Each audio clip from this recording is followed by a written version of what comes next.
Yes, Pak Listener, kembali lagi di Senin Inspirasi, masih bersama dengan Pak Ical selaku owner dari Raja Cendol Filsya Pro. Dengan tema kita hari ini adalah es cendol di tengah minuman kekinian. Kalau kita ngomongin soal minuman kekinian, emang udah banyak banget ini minuman-minuman yang berseliweran ya, yang ada di mana-mana. Kalau kita ngelihat udah macam-macam campurannya, bahan-bahannya dan lain sebagainya. Tapi rata-rata biasanya kalau minuman kekinian itu mengandung pemanis ya, atau gulanya juga cukup tinggi. Jadi mungkin kalau kita mau beli minuman kekinian perlu diperhatikan dulu nih untuk kandungan-kandungan yang ada di dalamnya. Nah, kalau untuk cendol ini sendiri, ini kan pastinya pakai bahan-bahan yang lumayan banyak ya. Ada santan, ada gula merah, terus bahan cendolnya lagi dari sagu ya kan. Ini untuk seharga satu gelas berapa sih harganya? Kita jual dengan harga Rp5.000 saja, Bu. Oke, Rp5.000. Nah, dengan harga Rp5.000 dengan bahan-bahan yang udah melambung tinggi ini gimana nih mensiasatinya? Alhamdulillah karena penikmat cendol kita banyak, jadi harga kita coba pertahankan sejak dulu. Sejak awal mulai menjual itu harganya Rp5.000, kemudian masuk corona dan sekarang sudah mulai menurun. Alhamdulillah itu harga tetap Rp5.000. Walaupun memang murah banget ya? Ya, walaupun memang biaya produksinya meningkat sebenarnya. Iya. Oke. Jadi untuk mensiasati itu, jadi ini ada untung nggak sih? Iya, pastinya ada, Bu. Ada ya, tapi nggak banyak mungkin ya. Kalau ngomongin soal untung mungkin nggak banyak, yang penting lancar. Ini jualannya ada di mana aja nih? Untuk saat ini kita ada buka beberapa titik ya, bukan cabang ceritanya, karena kan hanya titik jual saja di beberapa jalan. Ada di Petarani, ada di Kapasa, ada di Insinyur Sutami samping tol situ, ada di Jalan Perintis, kemudian ada di Telkomas, ada di samping bandara. Ya ada di Gor, ada di Gor juga ada, Bu. Oke. Iya. Awalnya itu awal jualannya tuh gimana sih ceritanya? Awal jualan cendol ini di mana dulu nih waktu itu? Iya, pertama kali kita buka itu ya namanya juga jualan baru, harus diperkenalkan ke masyarakat dan pastinya tidak langsung booming begitu. Jadi awalnya terseok-seok juga, kita mulai bukanya itu di Jalan Arung Teko. Ya awalnya di situ. Nah, itu belum ada orang lain yang kita gunakan, jadi saya sambil mengajar itu gantian sama istri menjual itu di situ. Awalnya di situ. Oke, di Arung Teko tuh di mana sih? Di jalanan ya? Samping bandara, Bu. Oh, samping bandara. Itu jualnya di pinggir jalan. Pinggir jalan. Oke, lama-lama berkembang. Ini ada juga jualan berkembang, tapi tetap di pinggir jalan juga. Ada juga via daring nggak? Terus gimana nih ceritanya sampai bisa, alhamdulillah sekarang udah ada di beberapa titik ya, jualannya di pinggir jalan. Bisa diceritain kenapa bisa kemudian berkembang dengan? Ya sebenarnya kita uji coba saja awalnya, Bu.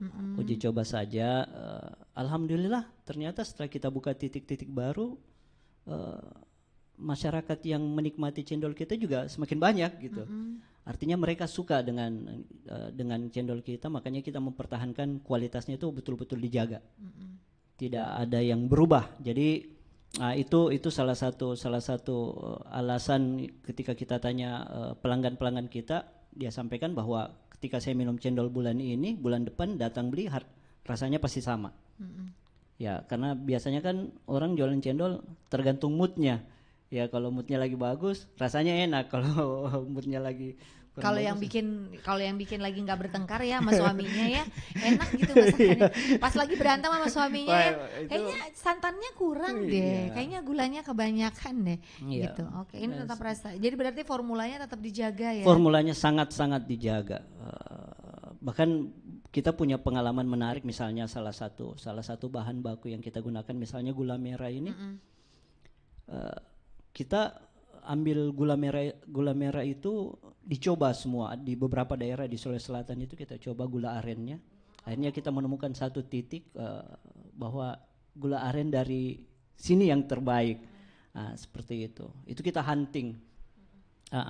Bukan cuman itu sebenarnya. Artinya kelapa juga demikian. Pokoknya semua yang ada di dalam cendol kita ini itu betul-betul kita cari kualitas terbaiknya. Seperti itu. Dan kita pertahankan betul itu. Ya.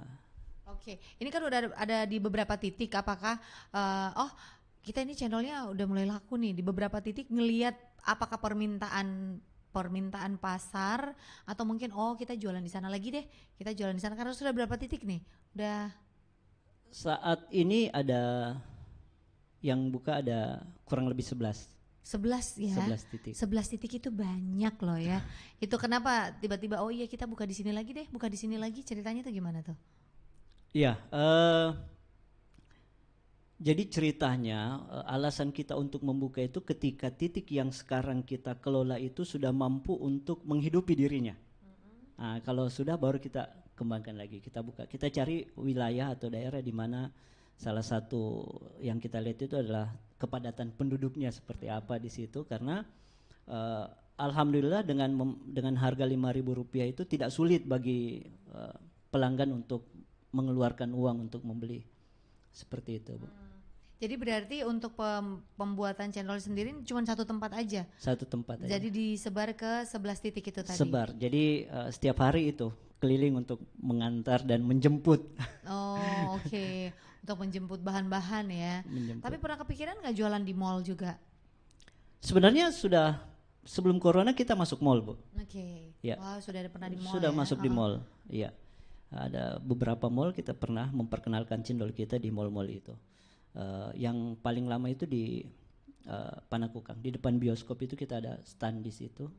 Kita buka untuk menjual, tapi faktor corona semuanya tutup. Semua tutup ya, karena nggak nutup ya. Sama sekali. Sama sekali nggak nutup. Nah kalau kita ngomongin soal cendol ini, marginnya berapa sih? Ini kalau kita mungkin ada yang luar sana juga saya juga pengen bikin usaha cendol. Berapa sih harusnya saya kumpulin menyiapkan modal? Apakah 10 juta mungkin cukup atau mungkin 5 juta? Awalnya berapa sih modalnya? Kalau untuk kecil-kecilan awal itu tidak perlu sebanyak itu saya kira, Bu. Ya. Cuman kan untuk bertahan memang butuh kos mempertahankan, karena kan tidak langsung laris seperti itu. Dan kita juga harus tahu bahwa cendol ini tidak sama dengan minuman-minuman kekinian yang nanti mau dipesan baru diolah. Kita ini sudah diolah dulu sebelum tahu pemesannya ada atau tidak gitu. Dan cendol ini kan diperlakukan betul-betul harus kayak jaga-jaga. Kalau buah-buahan itu kayak alpukat, dijaga seperti bayi gitu. Salah jaga langsung busuk, langsung rusak. Cendol juga seperti itu. Dan itu pernah kita alami. Kita coba. Biasanya cendol itu bisa bertahan sampai sore. Waktu itu jam 11 siang ada laporan dari salah satu titik bahwa ini kok rasanya kecut gitu ya.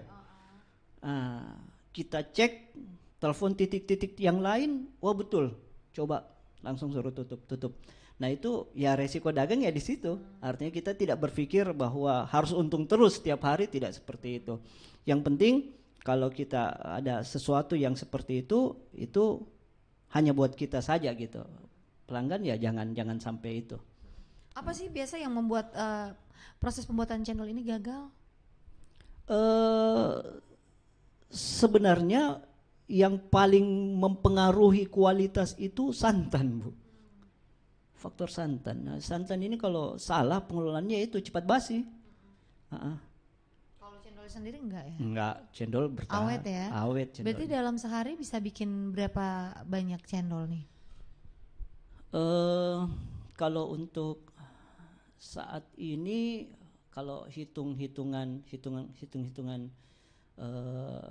kapasitas produksi itu bisa sampai ya 300 gelas gitu. hitung-hitungannya. 300 gelas itu berapa banyak ya? Kalau 300 gelas cendolnya per apa sih namanya? Kalau untuk banyak itu per liter atau apa sih? Yang kalau di ember-ember itu pakai ember-ember ya? Iya, pakai ember-ember. Apa sih? Pakai baskom. Baskoman ya? Iya, benar. Berapa baskom tuh kira-kira tuh?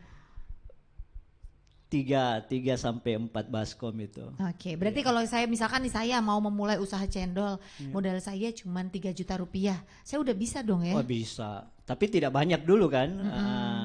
Kalau awalnya ya untuk memulainya. Nggak banyak dulu, iya. Tapi kalau misalkan kita ini jualan kan nggak langsung laku banyak ya? Nggak langsung laku banyak, pasti itu. Pasti baru 1 gelas, butuh waktu, 2 gelas. Iya, dulu juga waktu. Gitu gimana? Dulu juga gitu. Pertama menjual itu lakunya hanya 7 gelas, saya ingat betul itu. 7 gelas. 7 gelas. Dari pagi sampai sore itu laku hanya 7 gelas. Iya. Jadi sisanya dibuang tuh? Enggak, sisanya dibagi-bagi. Oh iya. Daripada dibuang sayang. Iya, ya? Jadi kita alhamdulillah gitu. Jadi kalau misalnya waktunya sudah mepet, sudah hampir ini, bukan berarti kualitasnya sudah menurun, kualitasnya tetap bagus. Yang paling sering kita lakukan itu kalau ada lebihnya, kita tidak istilahkan sisa Bu ya. Kalau ada lebihnya jualan itu biasanya sudah diinstruksikan ke teman-teman yang ikut terlibat bahwa coba deh cari panti asuhan mana kita bawa ke sana ya, ya, biar mereka menikmati juga. Karena dibawa pulang juga banyak ya, dibawa pulang di rumah bikin cendol, pulang cendol lagi. Ini mana-mana cendol mulu. Mending dibagiin aja. Jadi memang benar-benar kualitas harus dijaga. Iya sih, apalagi kalau kita ngomongin soal makanan itu harus sangat berhati-hati karena yang betul, konsumsi itu kan banyak. Pertanggungjawaban kita juga jadi jauh lebih besar kan. Kalau ada yang makan cendol terus sakit perutnya, ya kan? Itu dia. Itu harus pernah terima masalah kayak gitu nggak? Alhamdulillah nggak pernah. Tapi kita punya pengalaman yang sangat menarik. Ternyata ada salah satu pelanggan kita, salah satu pelanggan itu setiap kali datang beli cendol itu dia bawa gelas sendiri. Nggak pernah dia mau pakai gelas kita gitu. Dia bawa gelas sendiri setiap hari. Ya, yang itu dulu saya cerita. Jadi setiap hari dia bawa gelas untuk diisi. Kira-kira jalan berapa lama tiba-tiba dia ngomong sama kita, ini cendolnya pertahankan terus seperti ini. Kenapa Bu? Dia bilang ibu ini kebetulan dia kerja di salah satu laboratorium besar di Makassar sini, dan dia bilang dia pernah uji coba itu semuanya, dia urai di laboratorium dan dia tidak menemukan apapun. Jadi memang kita tidak ada pengawet, tidak ada pemanis dan sebenarnya tidak ada. Itu tadi, kualitas itu tadi. Kita juga tidak menginginkan pelanggan itu kemudian menderita sesuatu karena minum cendol kita seperti itu. Karena pengen untung besar ya. Iya, kan kelihatan Bu, rasanya itu kelihatan. Banyak tanpa memandang minuman yang lain, tapi kan banyak minuman itu kalau kita minum lama-lama terasa di leher itu, di kerongkongan itu agak gatel dan sebagainya. Kalau ini sampai tetes terakhir nikmat ini, insya Allah seperti itu. Iya sih, tadi ya udah Smalister ada di kantor tadi udah pada minum. Udah ngerasain itu cendolnya. Itu lezat. Kita mau jeda dulu ya? Oke, baiklah. Kalau begitu kita tahan dulu, kita ngobrol ya. Baik, soal cendol yang sekarang ini hits di mana-mana. Kami akan segera kembali Smart Listener, jangan kemana-mana.